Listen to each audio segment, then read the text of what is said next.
Very good afternoon to all brothers and sisters in the Dhamma. Today is 13 October 2024, Tuesday class. So we will be continuing our sharing from this book, the Heart Sutra, second edition of my book. We are at lesson 14, page 81, part 2. Okay, as usual, we will develop the faith, Saddha, Virya, then mindfully we shall commence the Puja chanting. Namo 本师释迦牟尼佛 Namo 本师释迦牟尼佛 Namo 本师释迦牟尼佛 Namo 观世音菩萨 Namo 观世音菩萨 Namo 观世音菩萨 Namo 阿弥陀佛 Namo 阿弥陀佛 Namo 阿弥陀佛 Namo 弥勒佛 Namo 弥勒佛 Namo 弥勒佛 Namo 药师佛 Namo 药师佛 Namo 药师佛 Namo 普贤菩萨 Namo 普贤菩萨 Namo 普贤菩萨 Namo 地藏王菩萨 Namo 地藏王菩萨 Namo 地藏王菩萨 Namo 佛菩萨 Namo 佛菩萨 Namo 佛菩萨 Arahang Sama Sambuddho Bhagava Buddhang Bhagavantang Abhivademi Swakato Bhagavata Dhammo Dhammang Namasami Supatipano Bhagavato Sāvaka Sangho Sanghang Namami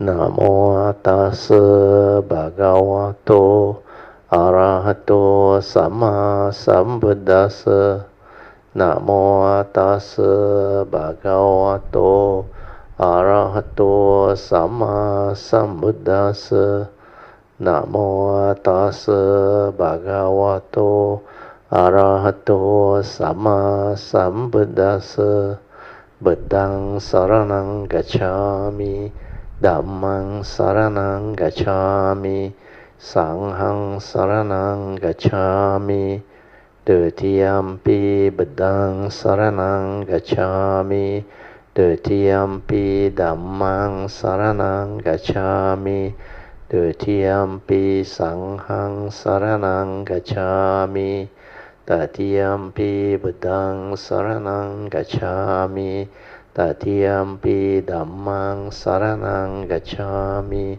Tatiyampi Sanghang Saranang Gacchami Panatipata Veramani Sikkhapadang Samadhiyami Adina Dana Veramani Sikkhapadang Samadhiyami Kamesu Miccācara Veramani Sikkhapadang Samadhiyami Musawada Veramani Sikkhapadang Samadhiyami Surameraya Majapamadatana Veramani Sikkhapadang Samadhiyami Sadhu Sadhu Sadhu. Okay, let us pay respect to Puja. Buddhang Pujami Dhammang Pujami Sanghang Pujami. Invocation to the Devas. In this universe, in their entirety, let the deities and Devas come here. Let them hear the good teachings of the King of Sages, which gives heaven and release, Nibbana. This is the time to listen to the teaching. This is the time to listen to the teaching. This is the time to listen to the teaching. Samanta Chiyakawalisu Atra Gachantu Devata Saddhammang Muni Rajasa Sunantu Sakemokadang Dhamma Sawanan Kalo Ayang Badanta Dhamma Sawanan Kalo Ayang Badanta Dhamma Sawanan Kalo Ayang Badanta Namo Tassa Bhagavato Arahato Samma Sambuddhassa Namo Tassa Bhagavato Arahato Samma Sambuddhassa Namo Tassa Bhagavato Arahato Samma Sambuddhassa Iti Peso Bhagava Arahang Samma Sambuddho Vijacarana Sampanno Sugato Lokavidu Anuttaro Purisa Dhamma Sarti Satta Deva Manusanang Buddho Bhagavati Swakato Bhagavata Dhammo Sanditiko Akaliko Ehipaseko Opanayiko Pacyatang Veditabo Venohiti Supatipanno Bhagavato Saukasangho Ujupatipanno Bhagavato Saukasangho Nyayapatipanno Bhagavato Saukasangho Samicipatipanno Bhagavato Saukasangho Yadidang Cattari Purisa Yukani Atta Purisa Pugala Esa Bhagavato Saukasangho Ahuneyo Pahuneyo Dakineyo Anjali Karaneyo Anuttarang Punyang Ketang Lokasati Sadhu Sadhu Sadhu. We continue from where we stopped. Page 81. The previous Tuesday we finished part 1, where we talk about life and existence following the 5 universal natures, law or order, the Pancha Niyamas. So that section is very good. We explain to you how the Buddha's teaching, the Dhamma, is based on. It's based on a complete understanding of life and existence, following the 5 Pancha Niyama.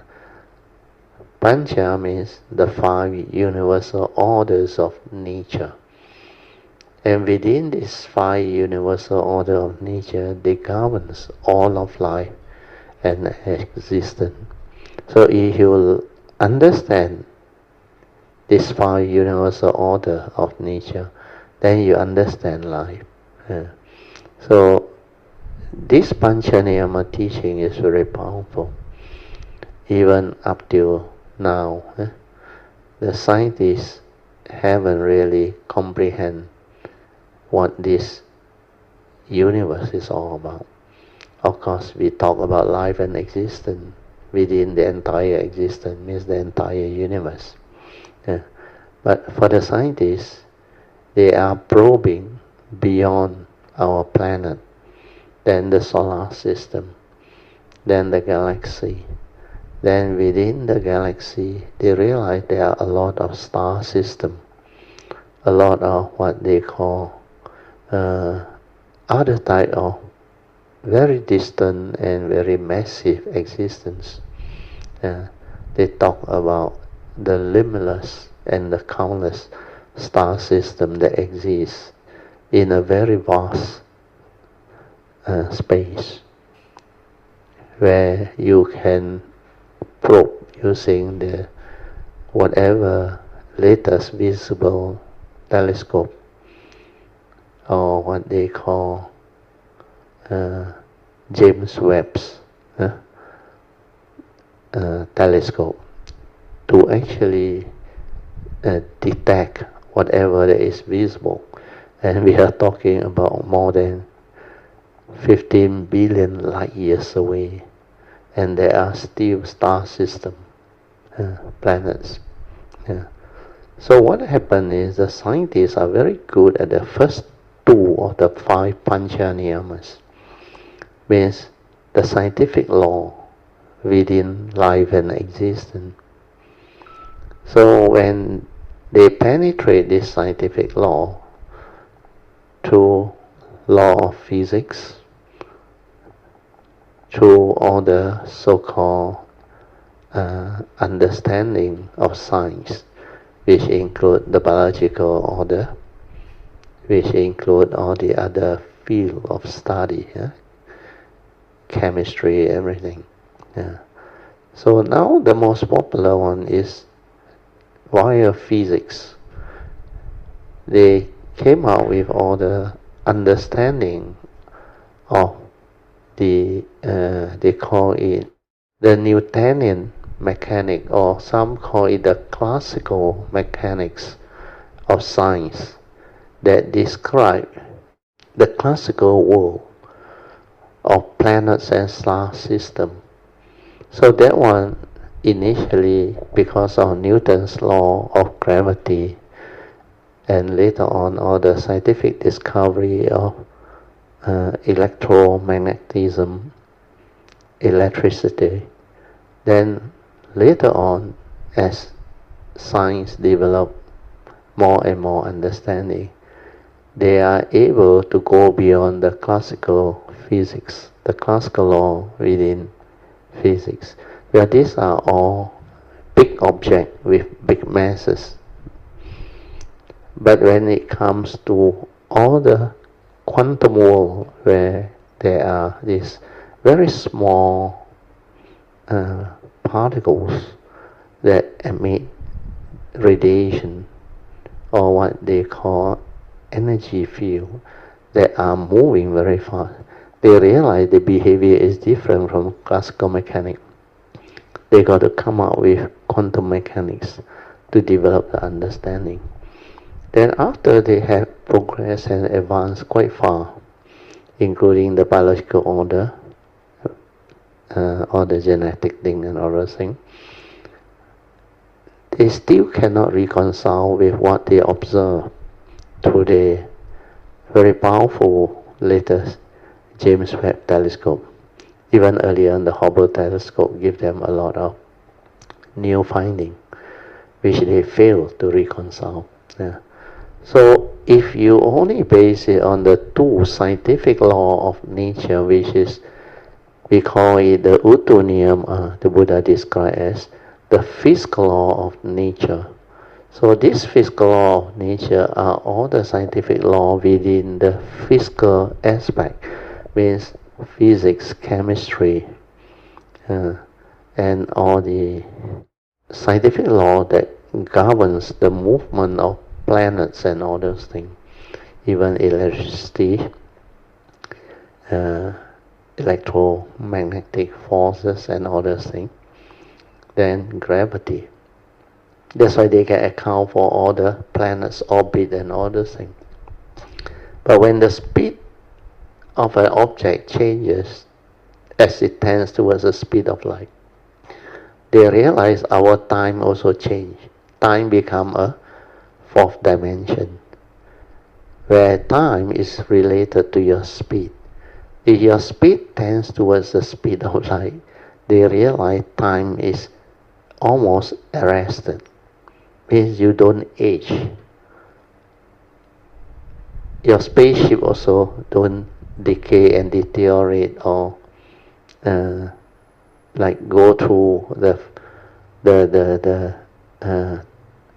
changes or transformation over the same spaceship that doesn't travel.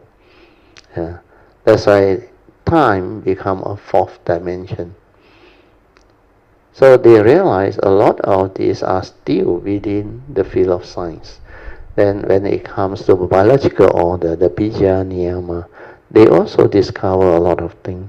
Our physical anatomy, all the plants, all the organic things like our reptiles, fishes, whatever, that are organic in nature. Then the genetic engineering, genes and all those things, together with our brain, the nervous system and neuron, the response, all those things. But with this alone, they realize there are still a lot of things they cannot understand. The forces that are missing to account for the universe expanding characteristics. Where ours is an expanding universe that expands very fast, at a very fast rate.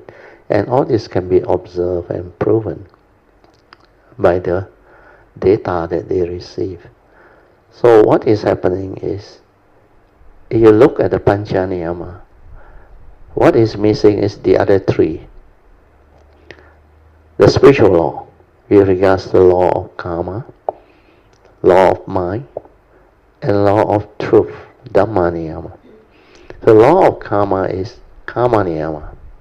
Then law of mind is chitta niyama. Then law of truth is Dhamma niyama. So under the karma niyama is, we call it the moral causation. It involves consciousness. It involves the thought process, the content of consciousness. They call it the moral causation is because every thought, when they manifest, there is a mental intention inside. And that mental intention has a moral characteristic, wholesome, unwholesome, or whatever in between, like neutral and other things. And this thought, which manifests, they have an effect on the law of karma. They affect the karmic composition of living beings, not only human beings, living beings. And this universe, as the Buddha realized, there are 31 planes of existence, and there are countless of this type of beings around. So all this karmic movement, consciousness, can affect the world. That's why even each planet, like our Earth, we got about 7 to 8 billion maybe now. Even the human population itself. Then what about the non-human, the fishes, the animal? All this has consciousness. But the dominating one is now the human consciousness. Ours is more developed. And we have a lot of mixture of consciousness. Most of the living beings or human beings, they have very strong delusion that condition the greed, hatred, and delusion, the three evil roots, that actually pollute the planetary consciousness. So the summation of all the individual becomes a planetary consciousness. Then when all the planets together, they actually form another bigger movement. Then the Galactica consciousness. Then after that, the universal consciousness. And all these are the movement that affects the what they call evolution of our universe. So scientific law alone is not everything. So this part they haven't able to tap into it and develop the understanding. Then the next one, more powerful one, is the mind, chitta niyama. the universal order of mind. That's why consciousness itself is just a very general term for the mind. So when they talk about consciousness, the scientists, some of them, they are scientists, but they go into meditation or spiritual field. Then there are some philosophers and psychologists who actually also go into this field. So they manage to now slowly probe into this so-called consciousness. They feel that consciousness is something that they cannot understand, and that could be the missing link that enables spirituality and the physical world or the scientific law to form a complete understanding of the universe. So in the early days, the scientists, especially Einstein, he was very famous. He tried to come out with a unified theory where all the laws that can be understood, scientific law and whatever law, they build it into a mathematical formula to form the unified theory so that they can predict the movement and happening of the universe. Then sometimes they use the word, they can actually probe into the mind of God, means they believe this universe is created by God. So that unified theory can make you like with the all-knowing knowledge, like a God nature that can predict everything. Means you understand truth. Truth is whatever that can explain the way things are, is the truth. So when you have a unified theory, you can do all this.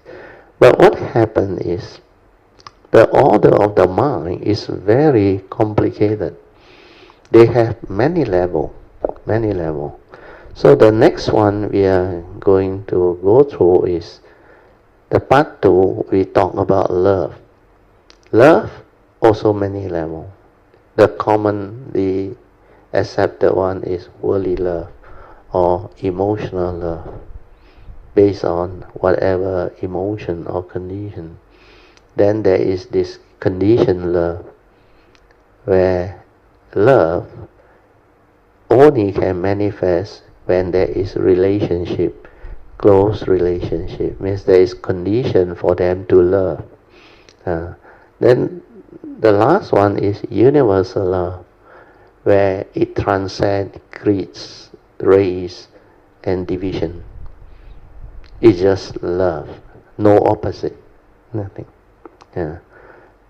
Then before we go into that, even at the mind level, the consciousness, we have many understanding which only cultivator of the way or spiritual practitioner can realize.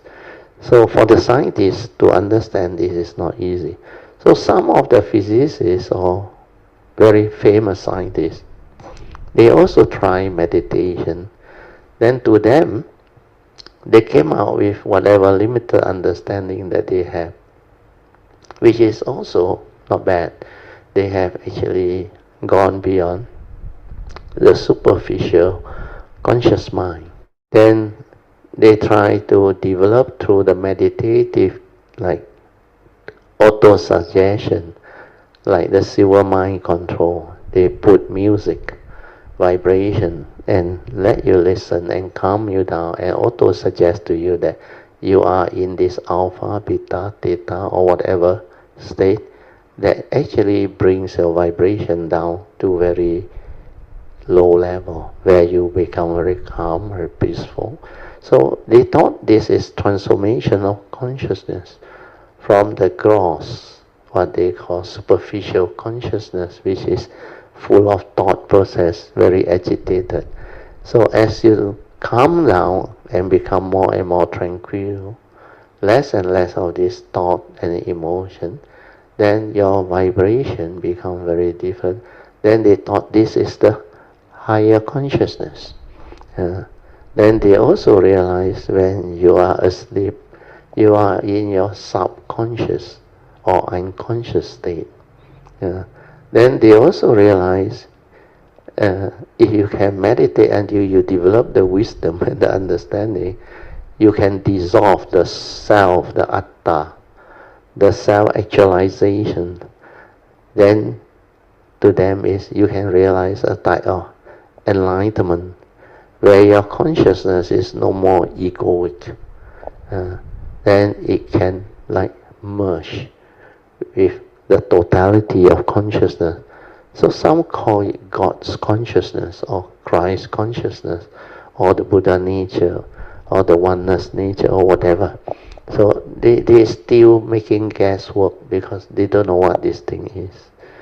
But the actual Citta Niyama is different.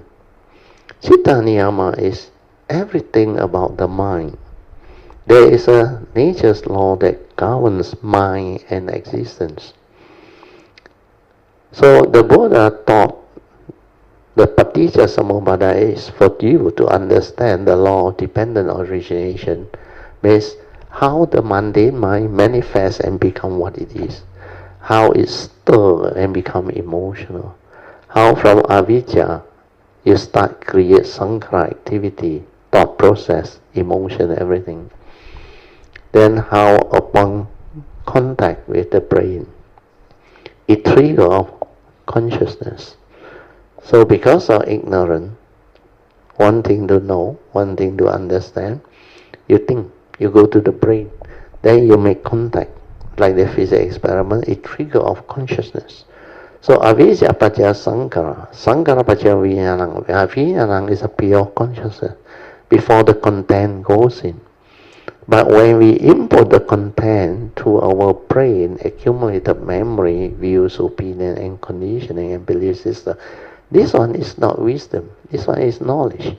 This one has a lot of delusion and rubbish inside, including your phobia, your fear, your worry, your anxiety, your insecurity, your strong egoic personality that condition your emotion, your greed, your fear, your anxiety, your sorrow, your lamentation, then the accumulated scars of memory, everything is inside that.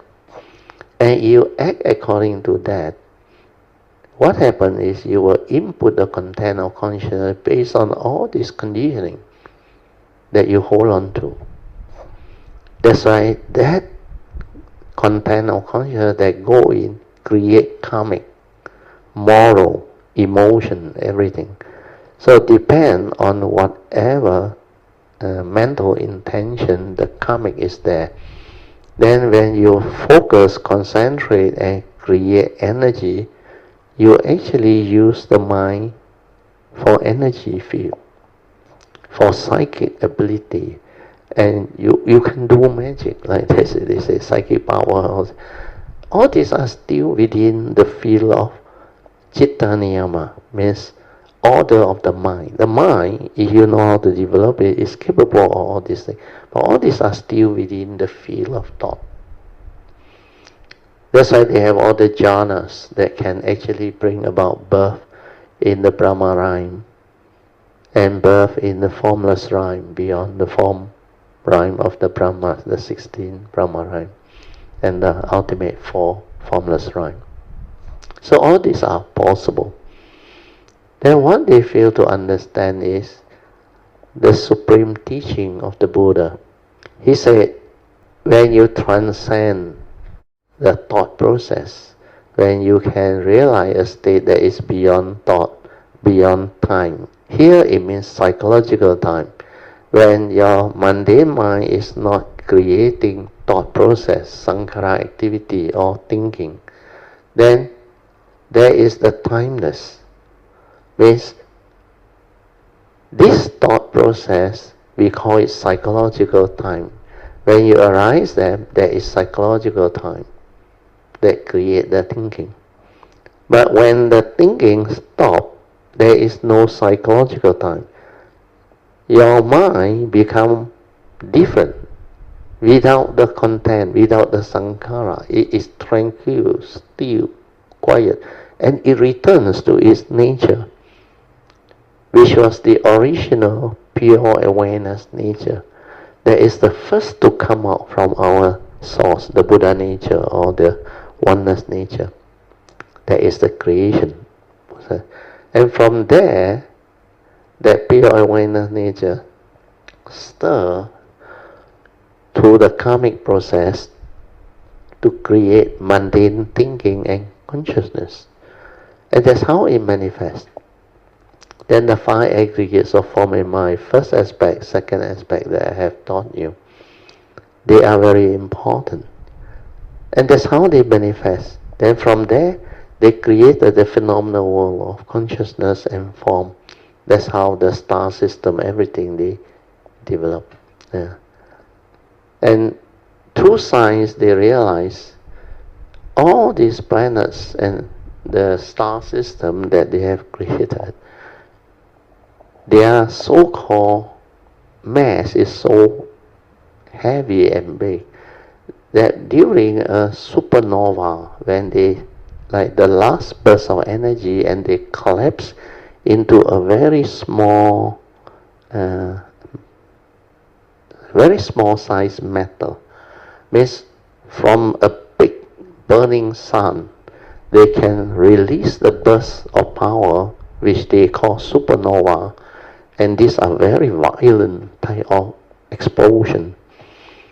Then during that time, all the energy, they like shrink into a very small matter. The circumferences from the supersized star system, or like our sun, they can shrink into a very small thing. So what happens is, they become very dense. When it becomes so dense, until the escape velocity exceeds the speed of light.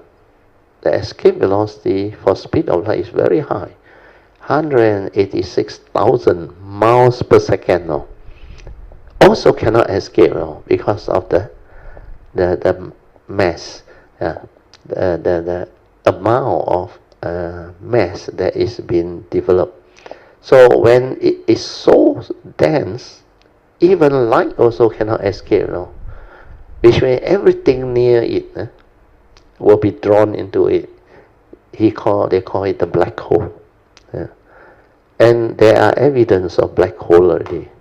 Then is if this black hole can also have a lot of movement inside there, until finally it is supposed to manifest into something else, which the scientists also cannot understand. Then they realize for all these things to happen, there are a lot of unaccounted dark energy and dark matter that is missing. Otherwise, they cannot explain the way our universe is. So what happened is, they have not taken into consideration the individual consciousness of living beings. That's where the missing one is. So karma niyama is very complicated, very complex. Chitta niyama also very complicated, very complex. And these are the area of energy that is missing. Then, just like I told you, when you are without thought, when the content of consciousness is the pure consciousness, then as a cultivator, like what we have gone through, we develop the pure awareness nature. We meditate through the pure awareness based meditation to realize our nature, then to actually develop the movement and transformation until we can understand that nature. We can realize what that nature is through that internal movement that can, even at the third stage of Bodhi mind development, the cultivator can illuminate that nature. Bodhi mind that illuminate that nature means that nature becomes very clear to that cultivator of the way. But it's not a being, it's the awareness that is aware of that nature. But that nature is pure awareness. And when it can develop all the movement and transformation, it understands, then that one is capable of a lot of things. The pure wish, the power of that pure awareness to cause things to arise and move, and to develop a lot of what they call understanding, which we call wisdom. Then when the wisdom is connected to the form and mind, which is still one of the 31 plane of existence beings, especially we all human beings, we are capable of a lot of things. But that aspect, scientists cannot comprehend. They cannot touch it. They cannot go into it. So it's impossible for them to penetrate that. So only cultivator of the way can realize that. That's why the Pancha Niyama is very powerful. Karma Niyama, Chitta Niyama. Then later on there is the Dhamma Niyama, the order of truth. When you understand truth, you understand all of the reality within life and existence. That's why we will penetrate the universal characteristic, we will penetrate the delusion, then we will dissolve the sakkayaditthi, everything. And then the mind that develop the wisdom and transform become different. And the wisdom that is connected make the so-called five aggregate of form and mind or living being or human being different again. And that one can have a major influence on the totality of movement of not only the planet, the universe, everything. And sometimes they call it the higher being with the higher consciousness and all those things. So all this is what we can develop out as understanding. And this proves that the Buddha's teaching, our Buddhist teaching, the Buddha Dharma, is very extensive. It covers everything that you need to know. That's why I call it understanding the secret of life. Everything within life, whether mundane and supramundane and beyond, can be understood through this teaching. So this is the part I want to add to the earlier sharing. And hopefully it can help evolve more things. Okay, now we go to page 81, part 2. Conditioned love and metta. So there is a big difference between emotional love, or what we call worldly, ordinary worldly love, conditioned love, and metta. Metta is universal love, like I explained. Universal love means there is only love, no opposite. Love that can become hatred is not love. That's why understanding all this is important. And the mind is capable of manifesting all the different levels. So the emotional love are the one that give rise to karmic.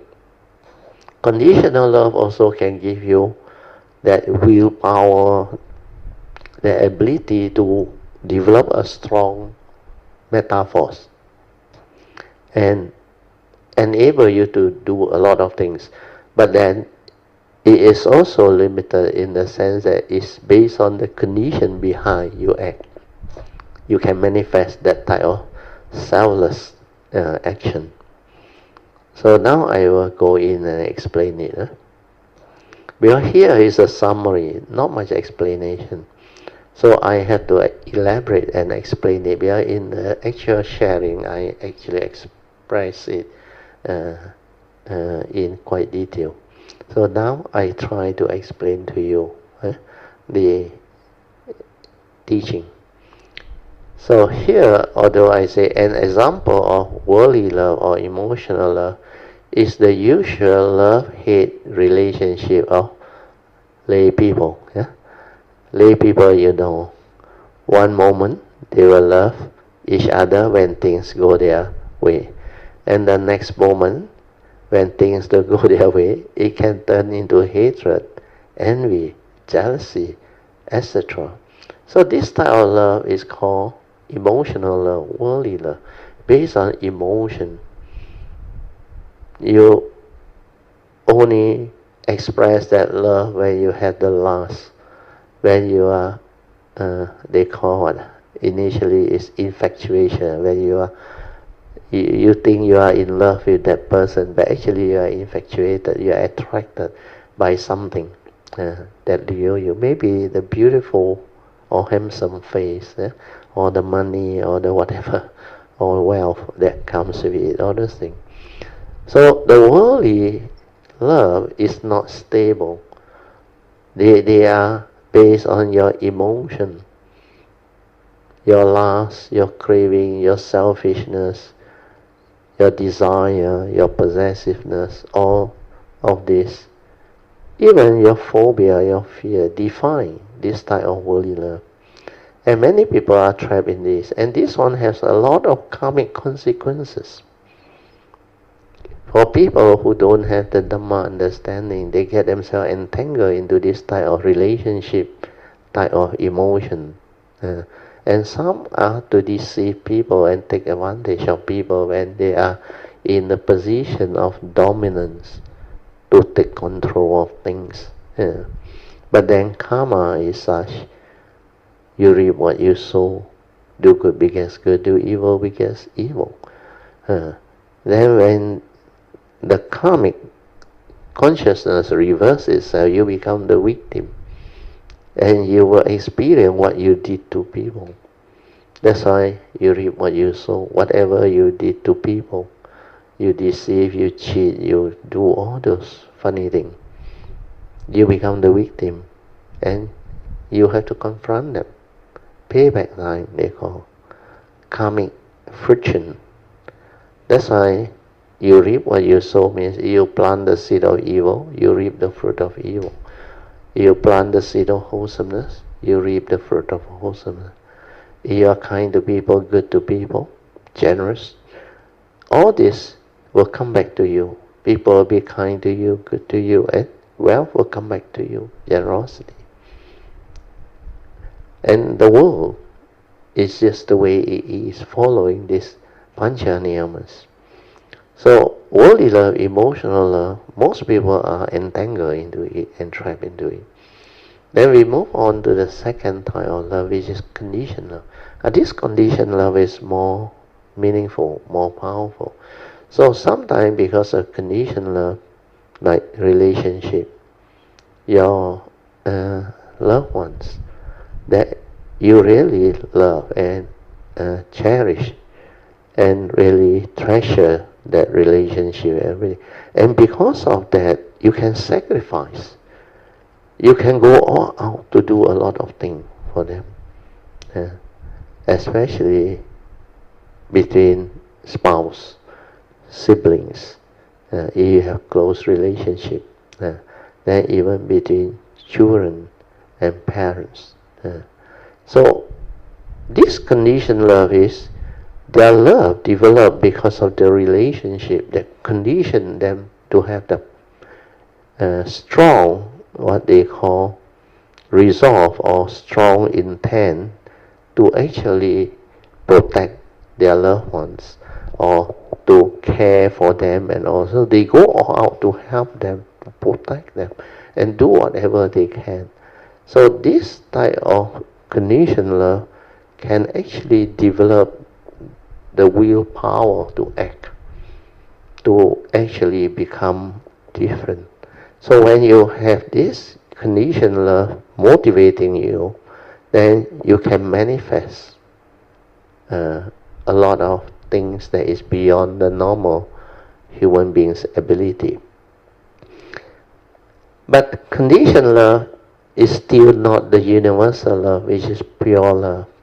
Love because you have love. Your nature has love. And when there is love, you will understand the causes and condition behind. When there is condition behind to express it or to develop it, then you will manifest it. Then love also have many levels. That's why universal love means, I read on there, you will know. Then there is the other relationship between parent and children, brother and sister or siblings, daughter-in-law, mother-in-law, good friends, etc. expressed as conditioned love that only exists because of the relationship bond. Whereas universal love or metta is love without opposite. Means love is just pure love. And that metta can be developed under normal circumstances and also under special circumstances. And finally, the third phase of metta is from the nature. It arises. When the nature has love, it can manifest from there. So the first type of ordinary love, or what people normally do under metta, is they try to recite, may I, this body and mind of mine, be well and happy, well and happy, and may it be free from all suffering, both physical and mental suffering.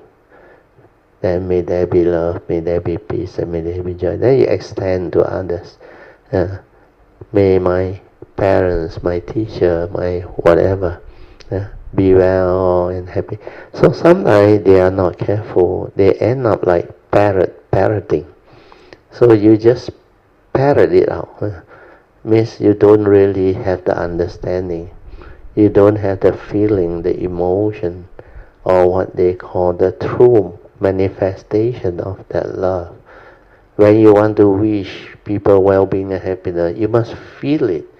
Then you must develop that ability to express that love, even to yourself.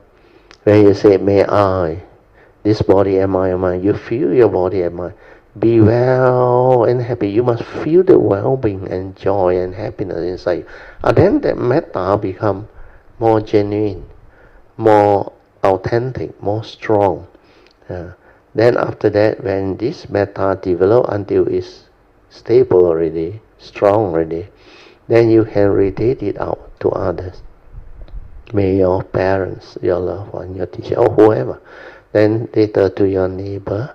And finally, if you can radiate to your enemy or people whom you don't like, then later to all beings. That is to cover the extent of love that go beyond race and creed, that can be expressed as a universal love. So that one will be very beautiful. That's why they say that universal love goes beyond race and creed. Means you don't discriminate anymore. It's universal. It's just love without any opposite. Then there is another third way, which is the most beautiful way. So first is to recite. Some people use parroting. Then you feel the love and you radiate it. Then the third one is the metta that manifests from your nature. When you really have the understanding already, I remember in the early day when I was doing this metta, then the nature has this real love for living beings and everything. That metta force become very strong. Then what happened is, I no need to will it or radiate it out. That metta come direct from the heart. It come out. And there's a very soothing energy coming out from the heart. And that type of energy, I remember after 1989, the animal can feel them, the non-human can feel them, and that type of metta is very different. Then the way it manifests is so beautiful. And I still recall at that time when I manifest it, the more I speak about it, that thing just flow from the heart out. And people listening, they can also feel. Not only that, the animals, the non-human, they can sense it. But that metaphor is a very soothing energy that comes from your nature, flow out. So that one is not easy to do, and you can do. My nature will rejoice and sadhu you. Then I will read the last paragraph. The mind that has metta is always peaceful and happy. True or not? Because there is only love, understand or not? Because it's without any negativity. So when you radiate love, you feel that love, understand or not? Then when you can manifest the embodiment of love, that whole love is within your nature. And the embodiment actually shine forth, and very naturally it flow out. So this part is very beautiful. It is born of wisdom that enable one to accept the reality of the moment and always be at peace with the way things are. And one's heart is always full of metta, but it doesn't discriminate anymore.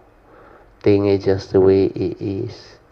Then whoever who is deluded, heedless or what, you will know. Just like the famous saying that they quote in the Bible. When Jesus was crucified, he said, "Forgive them, for they know not what they are doing." Then for us Buddhists, we radiate love to all. So this part covers the aspect of love, the development of it, the manifestation of it, and the understanding of it.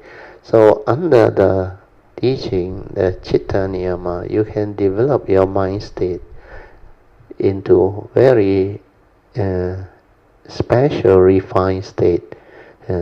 That's why it's not just about the superficial consciousness, the subconscious, unconscious, and the higher consciousness type of, or they sometimes call it the super consciousness. It's not really in that manner. Maybe the mind become more calm, more peaceful, more tranquil, and it brings your mind state to a more tranquil state. But the transformation of consciousness is different. When your mundane mind collapses, it will transform your consciousness to become the supramundane consciousness, which is different, very different from the normal mundane consciousness, which is full of very gross sankhara activity inside there. And the mundane consciousness is very gross, a lot of images and a lot of sankhara activity inside there. Then later on, when your cultivation develops, your vibration becomes so different. The wisdom, power, the pure energy transform your vibration until it becomes so fine, until the mundane mind cannot withstand that vibration. Then it starts to develop the process of collapse. Means the mundane mind will start to become unstable. Then finally it will collapse. And when the whole mundane mind collapses, like a layer of consciousness drop off from your forehead, then you realize your mind becomes very like nothing inside there. Like you had no mind, initially. But actually you have a supramundane mind, which is no longer the mundane mind, the worldly. And the supramundane mind comes from that nature which is pure awareness. But when the wisdom is there, it can manifest into a mind which we call the supramundane mind. And you can learn how to use it to live life and become normal again. But that one is a phase that cultivators have to go through. Okay, we go back to the sharing the notes. Okay, so I finished that part. Now 2.2, definition of term. This one, the term samadhi is a very important definition. What is actually samadhi? So samadhi is a mind that is collected, unwavering, and unmoving. Means it's a free mind. Yet it is collected, unwavering, and unmoving. So this is the true samadhi, where you can have a free mind that is collected, unwavering, and unmoving, born of wisdom and understanding. Then this mind becomes your meditative mind. This mind is capable of insight into phenomena, in developing wisdom via the direct seeing. Then this mind can also insight into the three universal characteristics of nature. And this mind can also see things as they are. To actually develop the wisdom to root out your sakkayaditthi, your delusion, your attachment, your craving, your clinging, and your grasping. That's why sati leading to samadhi is very important. Sati is mindfulness, awareness. When the mind is fully aware without thought, that's why mind full of awareness, or mindfulness, or sati. Sati is awareness before the knowing, before the thought process come in. So this understanding is very important. When sati stabilizes through wisdom and understanding, it will develop into samadhi. It will become very quiet, very still, collected and unwavering. And you can be in that state throughout the day if you have trained your mind correctly and develop the appropriate wisdom and understanding. Then the next part is, Xianhua mentioned, with total understanding of the ever-shining. So this one refers to the Buddha nature within us. Or sometimes they call it the host and the master, because that nature is within our Buddha nature, our pure awareness nature. That thing is fully in charge. Where that one is not a condition arising mundane mind or mundane thought process. Then mind at peace means that mind is heedful, silent, and not moving, unmoving. Means not stir. I use the word unstir, means unmoving. Silent, tranquil, and unmoving. Then there is this saying by Master Po Yen Sang Lao, which is the first line of disciple of Xu Yin Lao He Sang. I think he is same contemporary disciple, the first line with Xianhua they all. That group of disciple and the famous Xu Yin, the monk that lived until 120 years old. He is a very famous monk, and he is a patriarch. Then he actually lived very long, and he has a lot of good disciples, and Po Yen Sang Lao is one of them. And Po Yen Sang Lao is also Wu Ping Jing Se's abbot, and the Wu Ping Jing Se that invited me to deliver the Heart Sutra was that time in charge by Miss Lee, our Lee Xiu Ge. So she is the one that invited me over in the early years. Then I went there and teach the Heart Sutra. That's how all this become possible. And we should actually thank Miss Lee for giving us all these conditions.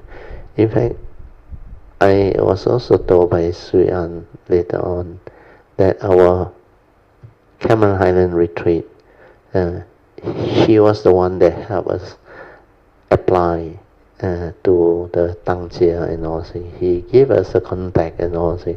Then we contacted them and we wrote to them. So she was the one that actually created a lot of causes and conditions for us to be what we are now. So we hope this can be causes and condition for her to recover to whatever mind state that she need to, so that she can become normal again and beautiful again. Anyway, here I want to share the three sayings of Po Yen Sang Lao. At that time when I went over there to teach, Miss Lee showed me a piece of paper. He said, I cannot understand what my master mean. He wrote these three stanzas, is it? In Mandarin, Xing Jing. Xing Jing. Xing is mind, Jing is quiet, stillness, silent. So, Xing Jing means the still or silent mind, means the quiet mind, the mind that is without thought, without movement. So, Xing Jing. Then the next one is more beautiful. He said, 无念是真心. A lot of people don't understand. What is the meaning? 无念 is without thought. That is your true mind. So without thought, no thought, that is your true mind. 无念是真心. Then the third one is even more beautiful. 动念即无明. Means the moment you start to stir your mind means there is ignorance. The stirring of the mind or creating of the thought process is delusion or avijja. Based on the paticca samuppada, the law of dependent originating. Avijja paccaya sankhara. Because of avijja, you create sankhara activity or thought process. That's why 动念即无明. So when you understand this, you will know how to meditate. Meditation becomes very easy. The purpose of meditation is to train your mind to be quiet, to be in a state of relaxed inner awareness, to be still. So that it can be aware, so that it can see things as they are. It can insight into phenomena. It can insight into the three universal characteristics of nature. Anicca, dukkha, anatta. And it can develop the wisdom via seeing things as they are without words. So all these are very beautiful. And what we need to understand is this mind that is tranquil and still is your true mind, your silent mind, your inner awareness nature. And some people call it your aware. I call it the pure awareness nature. And that one is your meditative mind actually. You must understand. Without that mind, you cannot meditate. You cannot be heedful. So that one not only can see things as they are, it can insight into phenomena and awaken. Then it can silently observe and develop the understanding of who you are, what you are, and how you function as a human being. So all this is understanding mind. So when you understand that the one that has movement and creation is the mundane mind, the one that doesn't move still, that is primordial before the arising of thought, that is your true mind. Stay with that one. Develop the stability of that pure awareness within. Stay with it. Then there is the next sentence. When Sherma said that is understanding, it means wisdom. Means you have realized the wisdom. That outflow means defilement, evil roots, delusion. So outflow here means you got all the so-called asava, anusaya, and kilesa, the three Pali words that actually defines defilements. Then 2.3, the 8 worldly condition or the 8 winds or the 4 pairs of duality that the Buddha taught actually under the Theravada tradition's teaching. He said, in our existential world, this 8 worldly condition or the 4 pairs of opposite or dualities, they are there to actually condition living being into suffering if you don't have the Dhamma understanding. So living being, he said, they will experience gain and loss. So when they experience gain and loss, they suffer. Because wherever there is gain, there is loss.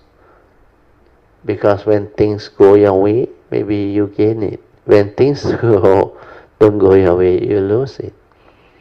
So separation is a type of loss, and separation can happen anytime.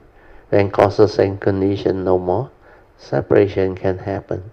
Sometimes through death, through nature's disaster, through accident, through all the kidnap activity, and through traumatic disease, and also through like traumatic disease like heart attack, stroke, and sometimes like riots or mob, or they call war during war, then it can happen. So separation can also be in the form of relationship breakdown or failure. So gain and loss is part of the first noble truth reality. When you cannot get what you want, you suffer. When things don't go your way, you suffer. Then you have to understand these are the worldly conditions. Wherever there is gain, there will be loss. Then my teacher like to say this: before you have not. So what you have lost is only losing back what you have gained.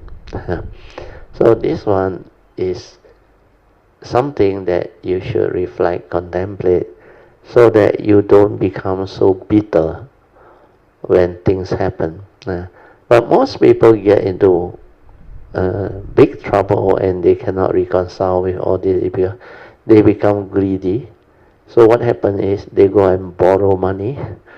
Then through that delusion and greed, they expect to, like nowadays a lot of scam. You believe what the scammer tell you, then you, out of greed, you go and borrow money, leverage, and try to even, there are some report that they go to the extent of withdrawing all their EPF money, their FD, and borrow from their loved ones, parents, or whoever they can borrow. Then they put into that so-called investment, which is a scam. Then they lost everything. So in that case, of course, you can tell me that, hey, but this one is not like what you say. Before you have not. No. Because I borrow one. No. Yeah, lah. Although I have not, but I borrow. No. Now I lost all this. No. So what I lost is not what I have gained. No. What I have borrowed. No. And then it doesn't fall under this category. No. So what you have borrowed and you lost means you are taking risks with your borrowed money. That is your own karmic conditioning and delusion. Nobody can help you. Then you have to resolve your own problem. Yes, you created that problem. It has a lot of things to do with your past karmic. Like the Buddha said, we are all born of our karma. Heir to our karma, conditioned and supported by our karma. We are what we are because of our karma. So last time, if your livelihood is not clean, you trick people into borrowing money from maybe loan shark or whatever. Now you become the victim, you will get into trouble. You also go and borrow. Then you will lose this money to scammer.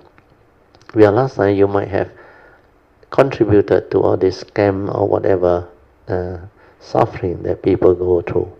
So all this is for you to learn that the law of karma cannot be violated. You have to be very clear about what life is. So gain and loss is a reality. When you don't understand, whatever you gain, you can lose it. Then sometimes, whatever you borrow, you will also lose it if you are not careful.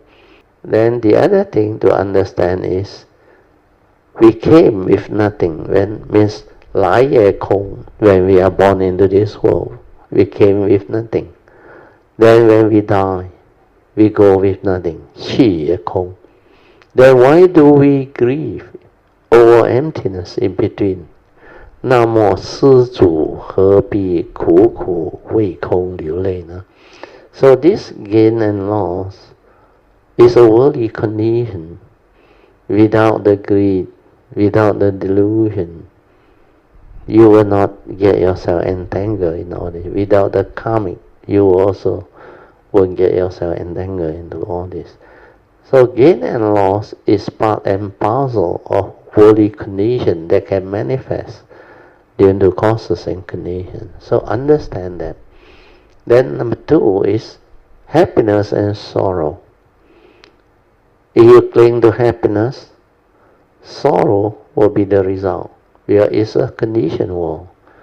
Because happiness and sorrow, they are dependent originating condition arising. When causes and condition changes or transform, your emotion will follow, which means you don't have wisdom, you don't have understanding. You always oscillate between this worldly condition of gain and loss, happiness and sorrow. So your life is always in the state of entanglement.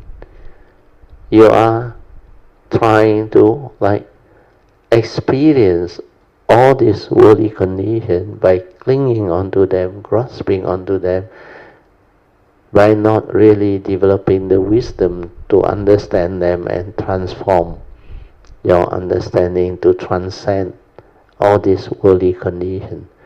That's why there is a saying, when these 8 worldly conditions cannot move you, 大风吹不动 means you have wisdom. It will not affect you anymore. Your gain and loss is worldly condition. You must understand that. When there is condition for you to have something, make use of it. When there is no condition, when condition cease to be, it will separate from you. You will lose it. Accept that reality. Then you will be at peace. Then wherever there is happiness, there will be sorrow. When things don't go your way, you cannot accept the reality of what happened. You develop sadness, sorrow, lamentation, unhappiness, sometimes envy, jealousy. What for? Your life. You hold the key to your own life destiny. To be happy or to be unhappy is entirely your choice. So why can't you choose to be happy? Choose to be happy via contentment. Content with whatever life that comes, with your past karmic. When you are contented, you are the wealthiest.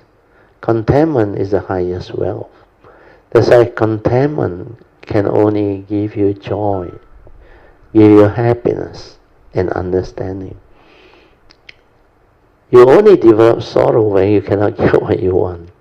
When things don't go your way, you attach, you cling, and you become miserable, frustrated. That is not life. To me, that is delusion. Why lament over all these things? Even separation of loved ones. Like the Buddha said, as a bodhisattva, there's own children pass away. Then when people ask him, how come you don't cry, you don't grieve? He said, whatever is of the nature to arise is of the nature to cease. Then whatever that is born has already come to pass. No amount of sorrow and lamentation can bring back the dead. And that is wisdom. Why you want to lament over all these things? Be sorrowful over all these things. That's why without wisdom, you will attach, you will cling, you will grasp. You will torment yourself and make yourself miserable. Over what? The thought. It's only a thought. How come it has power over you?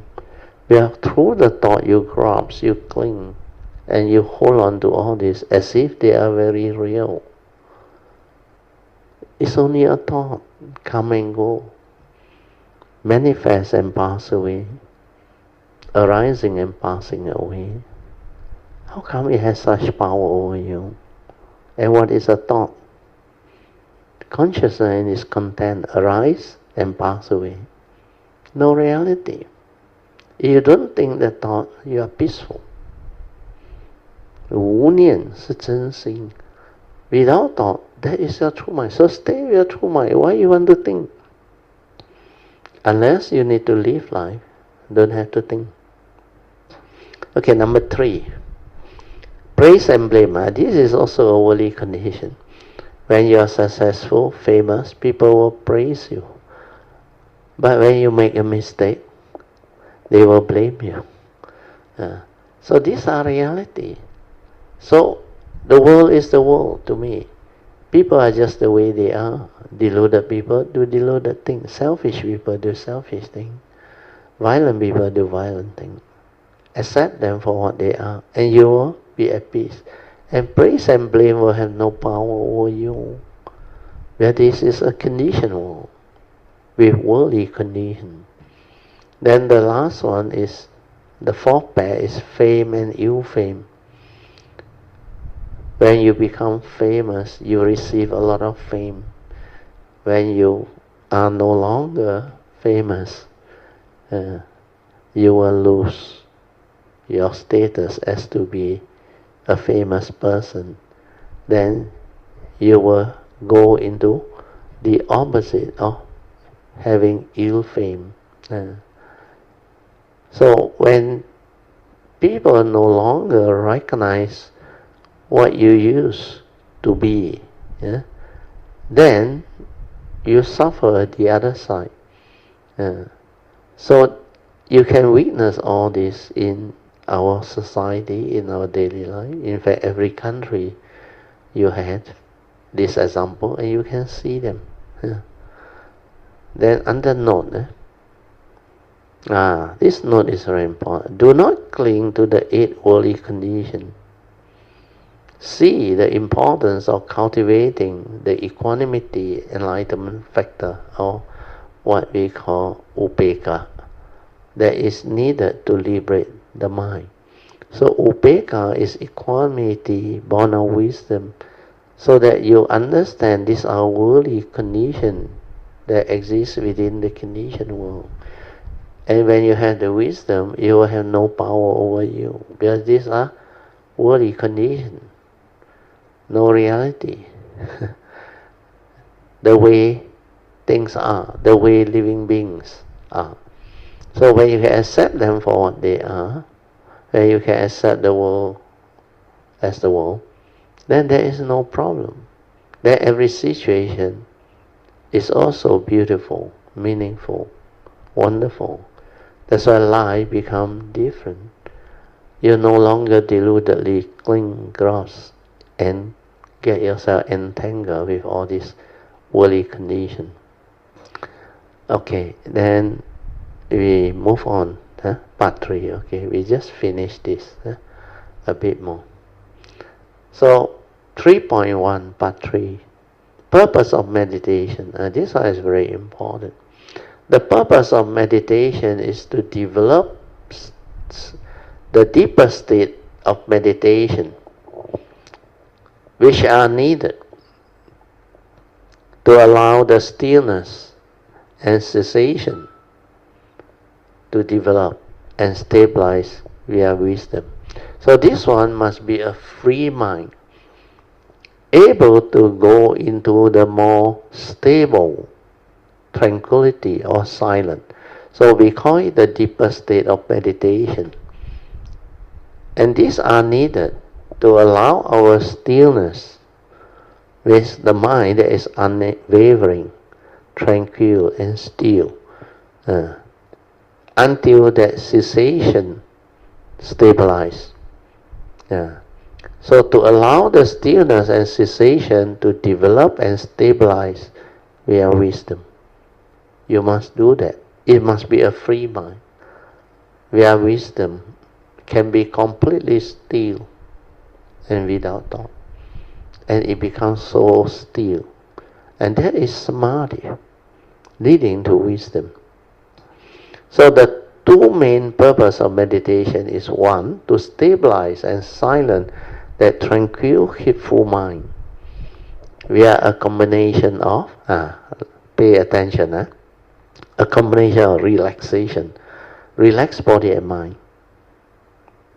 Then clear awareness means maintain mindfulness or awareness. Then wisdom and understanding. if you can relax and maintain clear awareness, then you can see things as they are. You can insight into phenomena and awaken to the three universal characteristics of anicca, dukkha, and anatta. Then you can also see clearly how you function as a human being, how your mind actually react and stir via the paticca samuppada. Then you start to develop the clear understanding of who are you, what are you, that this five aggregate of form and mind is not a permanent unchanging entity that you can deludedly grasp onto, hold onto and say, this is me, this is I. There is no such thing. Then the second main purpose is to use this still and tranquil mind to investigate clearly into all the Dhamma and phenomena, both internally and externally within life, to realize the wisdom and the enlightenment needed to free the mind. So this one is very important. Then I also share a lot of other things. After 1989, after I retired, then I just make a summary here. Matthew also shared with us his own cultivation and how he came out into the private sector to test himself in 1989. For detail, please listen to the recording dated 25th May 2012, which is about 12 plus years ago. So maybe I elaborate a bit. After 1989, I developed the understanding and my nature connect. Then I realized what this teaching is, and my nature also awakened. And because of that time I was still working, but I was working with a statutory body, a university in fact, where I have developed a lot of understanding, because that place is very conducive. And like I say, 86 to 89, that almost 2 or 3 years, the teacher come, the guide come, the teaching come, everything come, then I transform. Then that transformation was so drastic that I became so different. But that 3 years after I received the message from Kuan Yin via the Triple Gem, I cultivated non-stop. Throughout the day, I aware, mindful, with that stability. Then, after that transformation happened, I knew it's about time for me to come out to the world to test my training, my realization, my understanding. So, condition manifest. Then I was offered a private sector job, which I actually never intend to take up.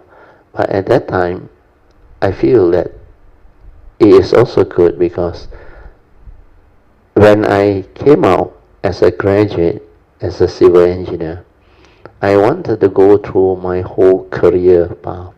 I want to understand where I have passion for my civil engineering profession.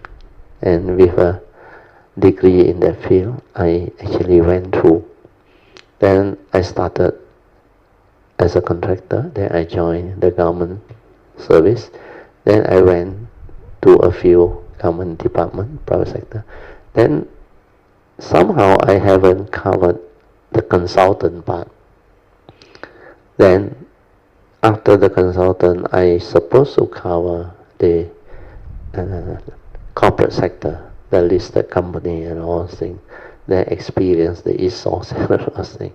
So what happened was, I want to have a complete training of what my profession can give me, so that I can realize the pinnacle of my career life. I can experience them.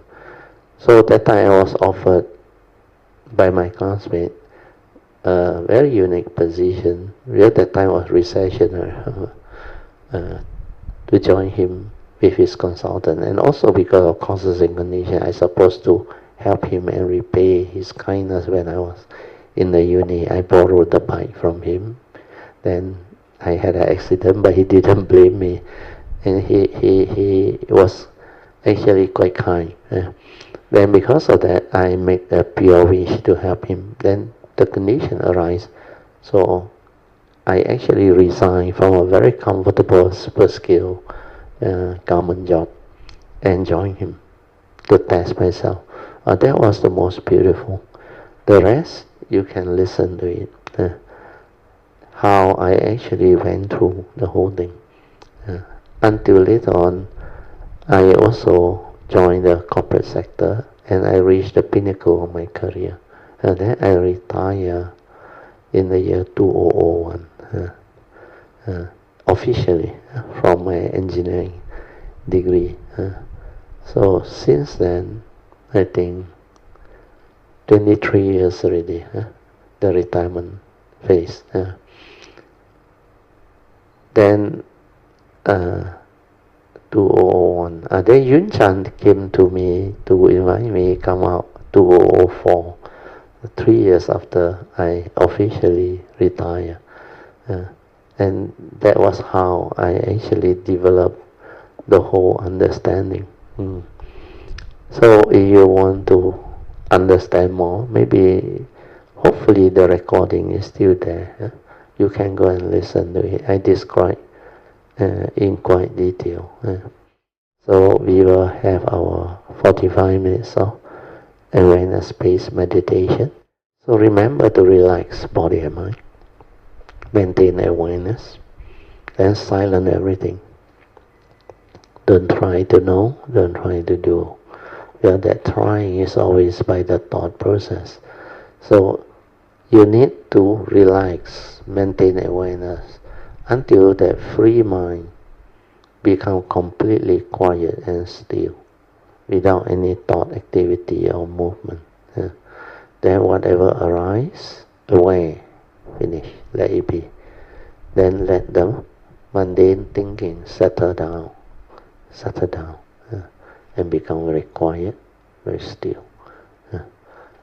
If you are used to your object of meditation, you can also make use of it to maybe anchor the mind, then develop the mindfulness until it becomes very quiet, very still. Then you will reach back the same state of a free mind that is tranquil and still. Where your awareness, whatever you do, whether it's anapanasati or rising, falling or what, it will become very subtle and very still. Like no more breathing, no more rising and falling. Like the whole mind has entered sati. So you will realize the same end result. So if that is the case, why not you give it a try using the four support to actually help you develop it faster. The other way is start with the mind sweeping method to make you peaceful and calm, so that you are sensitive, so that your mind can be aware and you can decide where to locate your mind. You want it to be at the forehead, it's at the forehead. Then you want it to feel any tension, any stress, or any what they call tightness, tension, stress that you can feel. You just soothingly feel and relax into it. Then when you can do that, you will not think. Then your mind become very quiet, very peaceful. Then when you are skillful, you stay at the heart. Don't do anything. Then let the awareness nature pick up whatever that arises from there. So that is also what we call the fourth support, trust. Trust your nature to develop the internal movement or activity. Okay, you can slowly, mindfully come out of the meditation. Try to maintain whatever inner peace, inner calmness, and inner awareness that you have developed for as long as you can. Okay? Then now we'll continue your second session, which is the meditation reporting, followed by whatever question you may have. Question regarding the Dhamma, the meditation, or how to apply what you have learned to help you develop the understanding of the Dhamma that is needed for you to live life, to overcome all your life problems or situation that warrants you to act with wisdom correctly, following the Dhamma way. Okay. We can also discuss what we went through today. It's up to you. Hi, Brother Theo. Yeah, Brother Theo, can you hear me? Yeah, can. Yeah. Brother Theo, I just joined your meeting, so maybe I will listen to the recording on your No Dhamma problem. sharing No problem. later. No. But lately I have not been able to join in time, but the day when I listened back to the Thursday one, not this Thursday, I think the previous Thursday. Yes, very good. Very good. That time when I listened to it, uh, I find it very useful, and there was more depth to it. very much more depth. Now Yeah, I explain in more detail, with more clarity. Because yeah, most Sayamita are ready to understand all this. Good. mm, Sadhu. yeah. So I find it very useful, Yeah. and sometimes even if I couldn't really practice it, I mean follow exactly the Noble Eightfold Path, I won't get so upset, because I Yeah. know there is another moment that I can try again and again Correct. until I'm successful. Yeah. But the Yeah. embodiment of the Noble Eightfold Path is not easy, but it can be done, and you can develop it. So what is important is, as you develop the understanding, there's a lot of joy. First is the right view, the right understanding. That one is very powerful, very important. Once you develop that one until very stable, then the rest are much more easier. From the right view, it will enable you to develop the understanding to be at peace with all things. Then after that, cultivating the right thought, right speech, right action, right livelihood, and the four right effort, the samadhi, the sati, they are easy, much more easier. So all this is very beautiful. Yeah, right. Yeah. I just realized, sometimes when I talk to other people and I Yeah. listen to them talk about their life, I Ah, realize, if they were to at least know the teaching, then it will be easier. correct. But Easier they for don't. them to handle Yeah. it. Yes. Very uh, true. Yeah. That's why you yeah. see the our society or our world, there are a lot of people suffer because they don't have this understanding of the Dhamma. And even Sui and Ben, they've been listening to Chanfo, then all their friends, colleagues, all their suffering actually come from their own lack of understanding of what is going on. Then when you try to analyze with the thought process, then discuss it with people who don't have the Dhamma also, then they will give you suggestion, but they still get entangled. But of course, some of them, when they speak it out or share it, they feel better. Then of course, Mm. Chan Fong is quite good. He gave very good example and sometimes good advice, so that people see the stupidity in their own attachment and clinging and grasping and holding on to all these things. But the reality is, this is just the way things are. If you cannot accept all this reality, then you end up arguing among yourself. Well, you lack the Dhamma to make you understand all this. Where the world is the world and people are just the way they are, and everyone is different. So our relationship with people, with society, with the environment, with the world, depend on your understanding.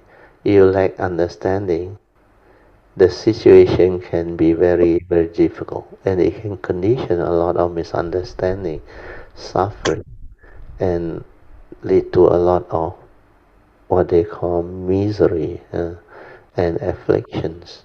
All this is what reality is, and society is the way it is. That's why a lot of people actually very pitiful. After you have the understanding of the Dhamma, you start to see all this, which means the understanding has made you different.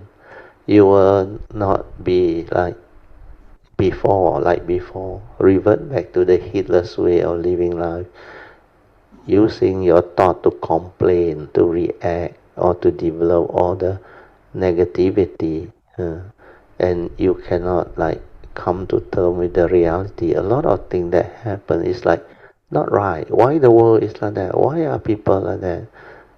Why can't they understand what is going on? Because at that time, not only them, before we know the Dhamma, we also went through life. We also get ourselves entangled before. But of course, for me, I have my past. So my younger days, I was very easy, smooth sailing. And in fact, when I was born, until I was 5 years old, I got no thought. I hardly got any thought. Until I was brought down to Alostar, where the place I joined with the people in that village, that society, which is notorious, that area. And then I start to accumulate all those mundane activity, and I realize my mind become like any ordinary mind that is being influenced and defiled. Not to say defiled in the sense that I learn all the all the childhood, the uh, the bad word, the dirty word, and all those things, and the way they do things, because there is society at that time. Then my rather innocent mind as a kid become influenced, conditioned. Then I was sent to school the next year, and it was an English school where I don't know the language, and I cannot understand anything. That's why standard 1, I was last in the class. Standard 2, I was second last. Until standard 3, I started to have a grasp of the language. Then I did very well, and I actually starts to become a lot better in study. So all this is what I saw. Then I don't have much problem since birth, because my parents were okay. They look after us well. Then we were given the opportunity to attend good school. So that's how I grew up. Then as I grew up, I go through life, I observe, I saw, and relatively blessed in between. I don't have so much issue with life, not like other kids or people. So for your case, you also will go through those phases and start to see the big difference. But after 1989, after I realized I became so different, then that time, no more problem, no more issue. Everything just the way it is get resolved, and there is no more problem with the world, with society, with people. Then life become meaningful, beautiful. It take a turn. So for you also, you will start to experience all those things. Very good. Manya. You continue. Sorry. Brother Teo, it's true. Now, sometimes when I get upset, then the next moment I'll be thinking hey, I mean, why do I need to be like that? And then Sadhu. another moment, if I see that person again, I don't hold it in my heart lah. Like last time, you Now see the you person can again. know it's no more inside there. There is no activity or movement that is disturbing you like last time. No more. It's like that understanding make you so different, no? And you can laugh about it, smile over it, then just have that understanding which give you joy, and you become very different. That is the beauty of the Dhamma. Oh. But brother, I want to share something which I find quite amazing. Like I think about 10 days or 2 weeks ago lah. I was suddenly, I think it was food poisoning. At about 1 a.m. I got up and I vomited, the whole dinner. After I vomit, I could feel that there's still something at the chest area. That means not completely out yet. Correct. But it couldn't come out, so I went back to sleep. Then the following morning, diarrhea. Oh, very good. Diarrhea. Then one time only lah. So then I thought better take MC. So I went to see the doctor lah, and the doctor give me diarrhea pills. But funny because that after that diarrhea in the morning, it stopped, So I didn't take the diarrhea pills. Because I wasn't aware what I take, right? But because I didn't take, that day itself at night, keep on going to the toilet non-stop, Wow, really bad. Really satu brother. Very very bad. I don't remember even having such a bad diarrhea and vomiting before. Then but it wasn't like very, very bad. I didn't like take it very, very badly. But correct. You can endure. You can endure lah. So then at one point I thought, okay lah, 2 days already, I better ask for help. like that. So I actually kneel down because my house don't have altar, but got pictures of Gautama Buddha. No problem. Can be sometimes any direction also can one. Don't worry. I kneel down and I requested for help,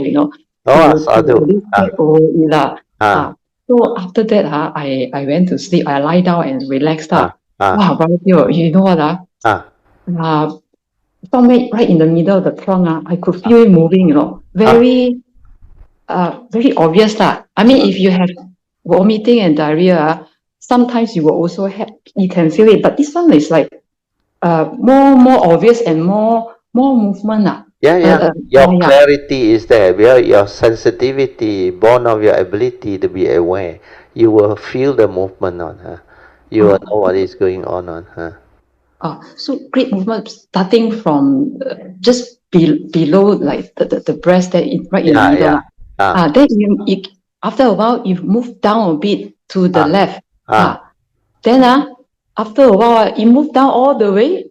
And then I know that I have to go to the toilet already. Good. I finish it. Then I got confident inside. I know that this is it. No more already. Confident, I still don't know how come so confident. And really, after that, okay already. And brother, just now I said that I went and asked for help that time. After I asked for help, requested for help, at the chest area, there is conviction and calm and confidence, that it will be well. I got that conviction. It is to let you understand that nature is like that. When you have the Dhamma, when you have the full power, the merits and what they call parami, when you sincerely request for help, the great beings and the triple gem that has the condition, they will manifest on. And when they manifest, things will happen on, and it become very beautiful. That's why what you went through is also what a lot of cultivators will also go through. Then of course Dr. J during the retreat also same, but that one is he also asked for help from Virochana Buddha. Then the thing just happened. Then surprisingly, the whole thing defy medical science, is it? Yours one went down. You saw the movement to your left, then it went down. Then you know cultivated. His one, the whole thing can come out from the stomach esophagus there, stuck there, out to the throat and vomit out. Wow, then he saw in that thing, the plastic sheet, that caused all the thing. And it was almost a year, he suffered. And it caused him, that's why karmic is like that. But after that, he recovered. After that, he become very different. Then you see him, he can come and talk to me. Then he thank me. Then after that, you see him dressed so nicely already. Initially, the first few days before he recovered, he was so haggard, suffer, so miserable. But he has faith, luckily. Then, like your case, when you have the Dhamma, the understanding, you request for help, very useful, and it really come. Shenhua also, when he crossed the sea route to US, he was attacked. Then he asked for help, particularly from Kuan Yin, Kuan Yin's nature. Then it manifests, and he recovered, and he overcome his problem. Where the non-human got vengeance, want to attack him. So in time of a very severe situation where you got like no more answer to it, you can sincerely request for help. Of course, most people would ask for forgiveness first, but for your case, it's because you understand that this one has to do with something that is beyond what you can do now. Then the nature will condition you to ask for forgiveness. That's why asking for help and forgiveness are very important aspect of cultivation. That's why in the Bodhisattva vow early on I teach you, and I add in a miscellaneous vow to cultivate affinity with the Triple Gem, with all the great beings, and to seek their blessing, protection, and guidance. So blessing, protection, and guidance, of course, it also like cover their ability to help you. So all this can actually give rise to causes and conditions that can enable the cultivator of the way to confront whatever they have to confront. Then they will recover, and miraculously it will manifest. Sometimes you can just recite their four-how, Om Mani Padme Hum, or whatever. It can also manifest. Or you can just like what you did, you any direction near the altar, you just request for assistance from the great beings or the triple gem. All these are based on understanding your affinity. Then you invoke power of merit and understanding for causes and conditions for this to manifest, that it can trigger off. That's why these are good living example of how cultivator of the way experience all these things. So it's very good. Manya, sorry, Asadu, for the good sharing. You continue. I find it amazing because as soon as it was out, the energy came back. I could feel it. The energy come back to the body. Yeah, recovered already. And that feeling of sickness no gone. more. Gone. So because your life force, everything will come back on. But and for my case, I was very lucky because ever since after 1989, even I take wrong thing, like supposed to be food poisoning or whatever, it won't disturb me or not. It was straight away, very strange. It will go to the place where I supposed to discharge it. I will feel like I have to go to the toilet. Then when I there, I will just like that's very moment like diarrhea, but it's not really the full diarrhea one. It's just that the initial discharge is really like diarrhea. That one is something that it shouldn't be in my body. Then when I clear that, I know already I recovered already. Then I just wash myself, clean up, then I come up. And many times I recovered. And I find that the body become very different now. It doesn't so easily like get into trouble like that one. Then it know how to heal itself. It know how to like clear all this by itself. That's why the amazing part about cultivation is you will become different after you have the cultivation and the Dhamma.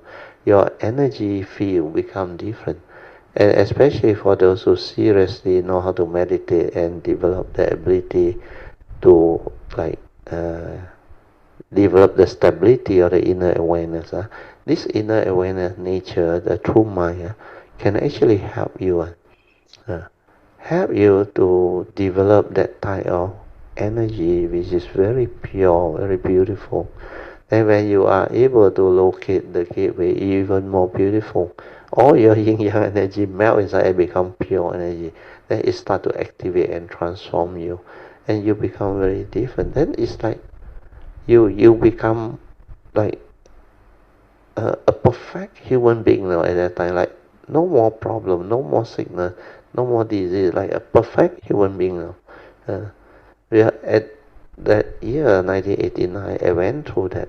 Like I explained to you, like a car perfectly tuned, like no noise or no, and everything so perfect. Then those years were beautiful. Until now, it's already 35 years old, already, coming to almost fully 35. Because 35 years old, 1989, I was 35 years old. Now I'm coming to 70. So exactly 35 years. Oh, very good life.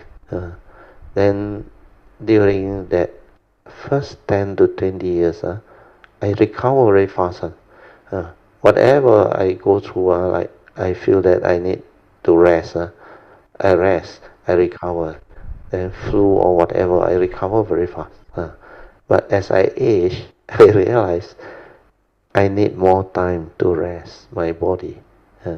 Then I need to really develop the understanding that the body is a body. It will go the way of nature. As you age, it will manifest that type of reality that the Buddha has described, like old age, sickness, and death.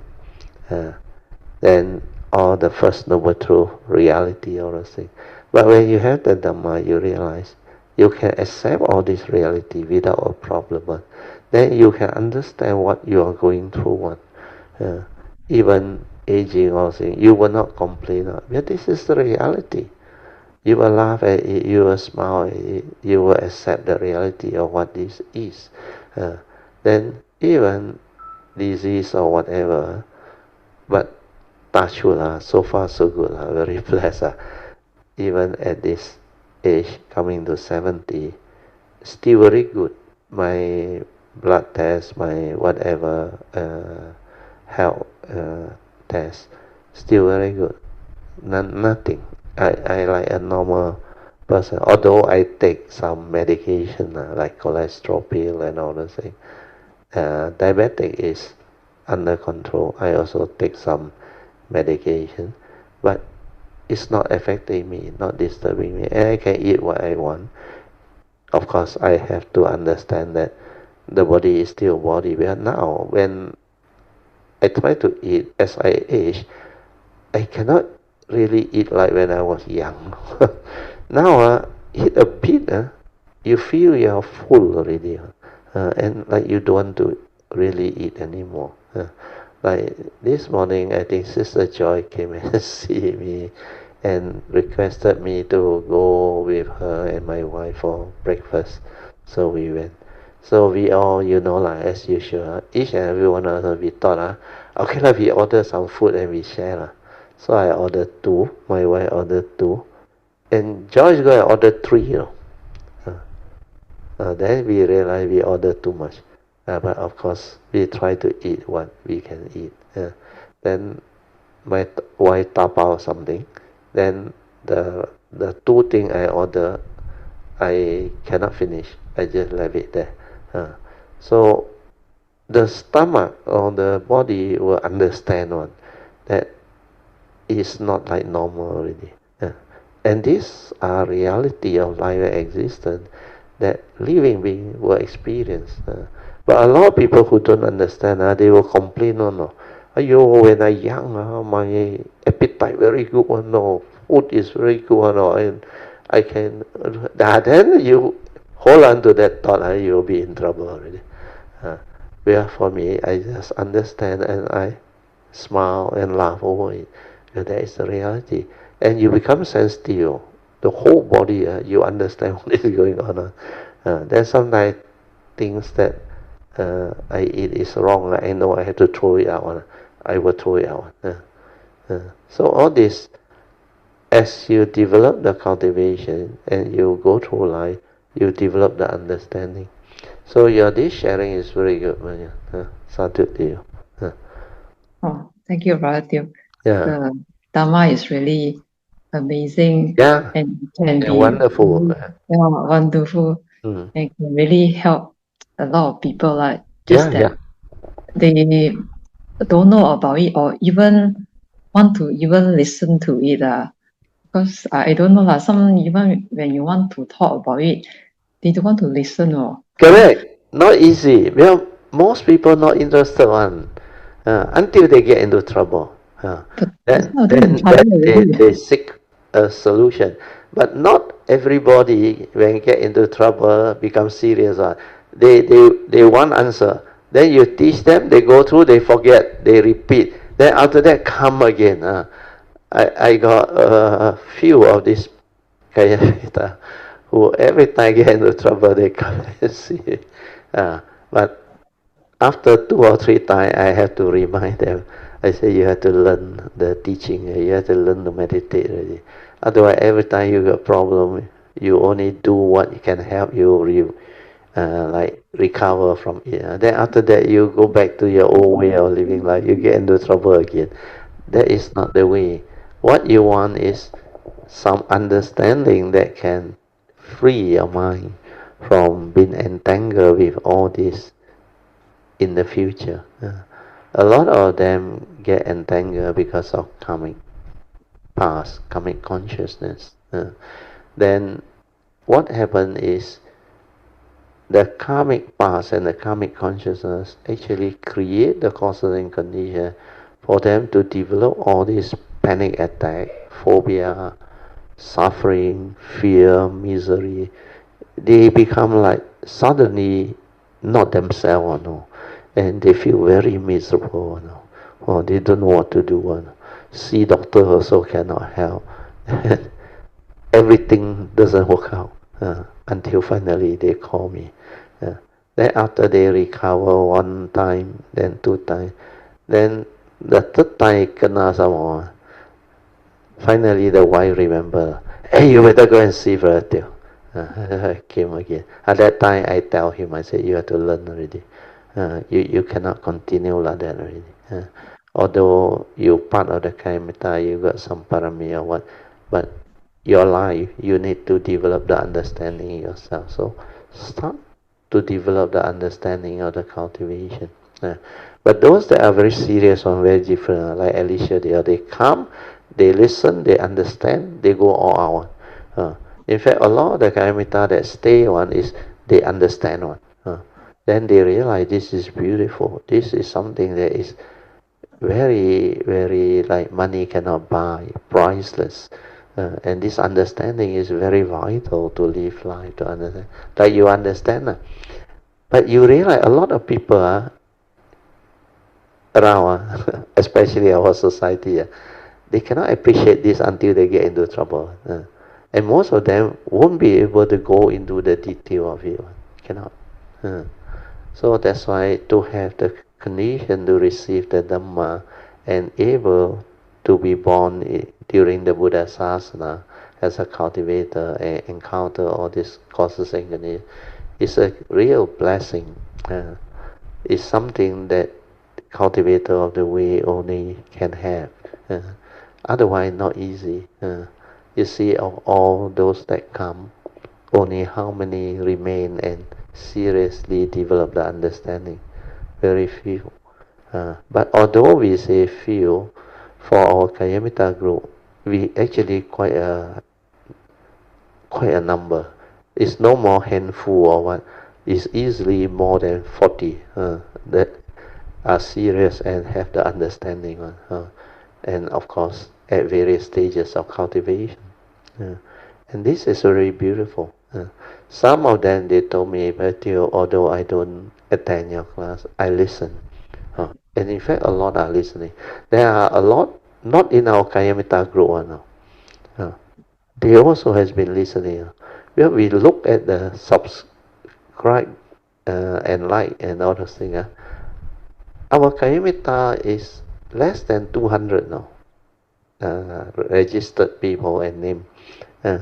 But the subscribe to listen now 700 over now. Means a lot of them are not from our Kayamita group. Then from our website, Chin Hao got a survey. They helped me to create this website, and the YouTube, all they got the statistics. It seems 140 over or 60 over country people are listening all over the world. Then of course the biggest group is the Malaysian one. A lot of the last one I received is 30 over thousand of people have. Not people, I think the people who listen to the YouTube video. Then second largest is Singaporean, 7,000 over. At that time, that was about a few months back. Then I think US, Europe, Australia, and even other country. The numbers are like starting to have more and more. Then in between, a lot of people give very good compliment and comment. Sometimes Chin Hao send to me, but nowadays I don't want to reply because no point unless got condition. But I rejoice. Then sometimes I reply. Then there are some who wrote to me, and some through all this YouTube video and my publication and my sharing, they listen and they come to know me. Then our retreat also, the recording, help a lot of people, and they really develop the benefits and understanding, and they have a lot of joy. So things are happening. So we will see all this manifesting. Yeah, like I said, this year is the 20th year my nature come out to teach and share this Dhamma. And this is also the year I fulfill all the requests from Maitreya, the message that requested my nature to share the true Dhamma with the world. So those things that I need to share, I already share. But from now onward, the teaching will become different again. It's mainly for the benefit of Kayamita who has the interest, the understanding, and what they call passion. And all this will help you all, because that understanding actually you cannot find one. It's like very rare. It's very, very rare to come across this type of teaching, understanding, and causes and conditions to manifest this type of teaching. Like now, the Thursday class also very different. The Tuesday class also very different. Then Sunday class also, the way I explain, it has become different again because of causes and conditions. So all these are very, very exciting period. And our planet, our society also has transformed in a way for the better, towards the spiritual direction, where they have progressed too fast in the scientific understanding and area, and now to catch up they need the spiritual understanding. So once the spiritual understanding come in and the two group actually merge, and they realize it can translate into a very beautiful, complete whole to develop the whole movement and understanding of what reality is, what life and existence is, what creation is, then the mystery and secret of life, our universe, all this we can understand. Then we can become the super consciousness, where our human race will become super being that have the technological and spiritual understanding of what it is. Then we will evolve. We will evolve until. That's why I say those that are still young, they will experience and get to go through the decades of beautiful understanding and progress for our universe. Not our universe, for our planet. Our Earth as a planet. And hopefully, looks like the consciousness, the totality of our planet's consciousness, they are moving in the right direction to spur off more and more spiritual understanding, and this will balance the technological understanding and transform us into a super race that has the not only technical understanding, but at the same time the spiritual understanding, where the whole of the consciousness field leading all the way to the awareness nature and that so-called oneness nature, Buddha nature, or the true nature, whatever name people may call it, then the whole understanding become one. And during that phase, the planet, our world, will be very unique and very beautiful. Okay, very good, Manya. You summarize another 5 minutes. Brother Teo, and I also noticed that whatever that Brother Teo talk about the Dharma, you can always go back to the four circles. Yeah, the four circle formation. Well, that is the ultimate Mahayana supreme vehicle teaching. Yeah, but from there everything comes. Yeah, even like because as I mentioned earlier on the last Thursday, the 129, right? Yeah. Unique mind 129, yes.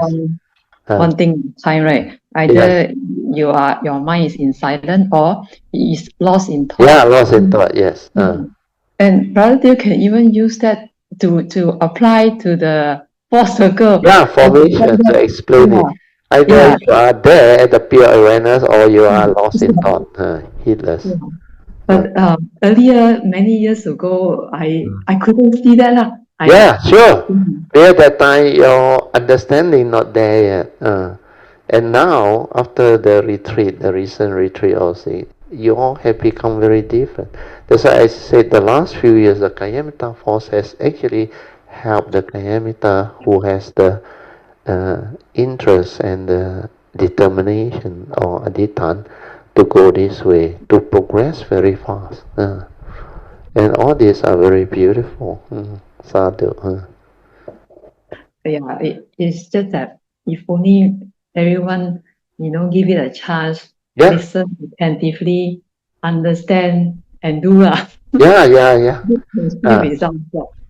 Most of them will continue and do.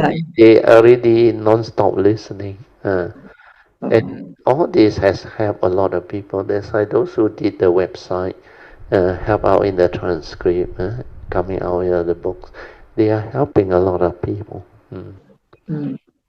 Yeah, Brother Teo. So thank you so much. Yeah, Sadhu. For your non-stop faith in us Yeah. along this path. Yeah. Also because of your affinity, the affinity with my nature, with the Triple Gem, with the great beings. And all these are the causes and conditions for all this to happen, manifest. That's why it's so beautiful. Yeah. Thank you, Rod. Okay, so let us rejoice. Sadhu, sadhu, sadhu. So what Manya shared today is something very beautiful, very useful. So hopefully you can give more faith to more Kayamittas. Then more and more of this will unfold and manifest as we continue with this way of sharing and training. That's why the Dhamma is very extensive and unending in its unfolding. Because, like I always say, wisdom is unending. It is a field that can be expanded, perfected, and become like very, very extensive in its possibility to be cultivated, developed, and understood. And it's so beautiful that it's applicable to life, and it can transform life into a living reality. So if Dhamma cannot transform itself into a living reality, then that is not the living Dhamma. Where the living Dhamma is applicable to life. Life itself is our greatest teacher, our greatest wealth or experience that we can receive. So Pocheng also have a very good message. He said, Sadhu, Sister Mun Yuen, for your faith and confidence in her cultivation. Rejoice. Sadhu, sadhu, sadhu. Thumbs up and clap. So let us now share merits. Then transfer merit, then we end. Okay. Akasatta ca Bhumata Deva Naga Mahindika Punyang Tang Anumoditwa Chirang Rakantu Loka Sasana Itta Vata Ca Amehi Sampadan Punya Sampadan Sabbe Deva Anumodantu Sabba Sampati Siddhya Idang Menya Tidang Hotu Sukhita Hontu Nyatayo Idang menya tidang hotu sukita hontu nyateo. Idang menya tidang hotu sukita hontu nyateo. Devo vasatu kalena sasa sampati hetu ca. Vito bhavatu loko ca. Raja bhavatu dhammiko. Imina punyang kamina. Mame bala samagamo satang samagamo hotu yawa nivana patiya. Sadhu, sadhu, sadhu. Okay, now let us pay respect mindfully to Lord Buddha, Kuan Yin Bodhisattva, and all the worthy ones. Then we end. Also a message from Mun Yuen and Chui Hun. Chui. He says Sadhu, Ratio, and Sister Mun Yuen. Sadhu. Okay, we end.